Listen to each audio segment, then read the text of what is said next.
40 people were arrested outside Quantico Marine Base during a protest about the treatment of alleged WikiLeaks whistleblower Bradley Manning.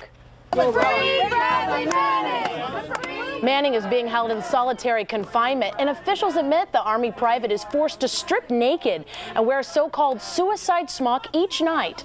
President Obama and military leaders call the conditions justified. Police pursuit on the Beltway caused big traffic problems over in Prince George's County.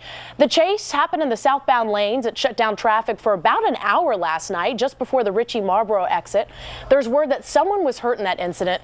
The lanes reopened around 10:30. Sine, American ships and aircraft pounded Libya overnight, taking out radar, communications, and missile sites. The U.S. plans to turn over control of the Libyan military mission to a coalition led either by the French and British or by NATO in a matter of days. Emily Schmidt has the latest.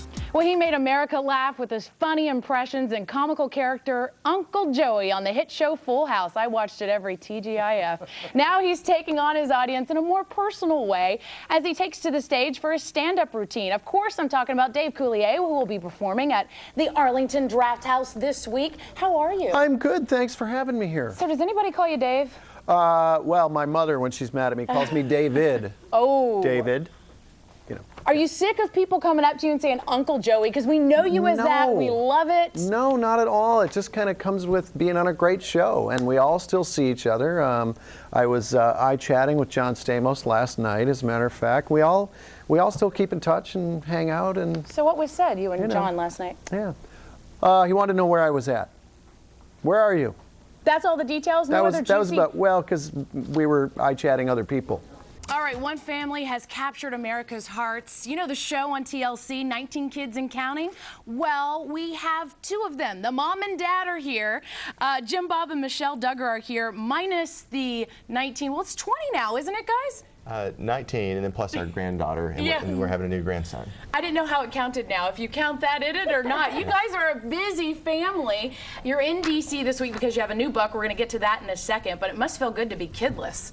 Oh, well, I'm actually really looking forward to getting home. I am really missing the kids, but it's been good to be here. It's been nice. You know, the big question everybody said, they said when they heard you guys were coming on, they said, you've got to ask Michelle, do you have any news? I know you do the news on the Today Show. Any news that you want to share? Let's get this out of the way. Not yet, but we would love to be able to say that we did, but we don't yet.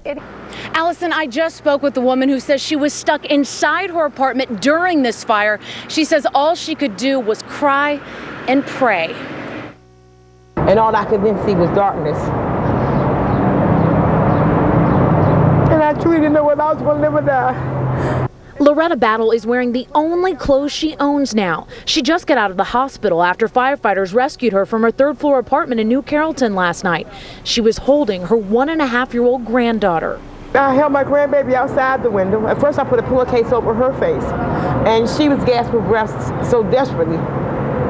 Nose running, panting for breath, and all I could think of was to hold her out the window. Meantime, Ebony Brown was inside her apartment with her 2 children. Both of them could hear people yelling to get out. I grabbed my phone and my keys and just ran.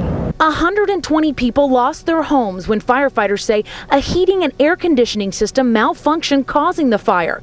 4 apartment buildings at the Southern Walk complex were destroyed, nearly $250,000 in damage. Battle's granddaughter was pulled from the fire first. And my intention wasn't to throw her, but if I had to, I think that I would have. To save her life if I couldn't save mine. Through the thick smoke, firefighters found this 2-month-old kitten gasping for air. Its name is Cora and belongs to 6-year-old Michaela. I think it was nice for them to get my cat. Such a good reunion there. Right now, everybody's okay that was in that fire. Everyone that had to be rescued is doing okay. Everyone's accounted for. In the meantime, more than 100 people, close to 120 people, staying here at the Best Western in Lanham until they can find another place to stay.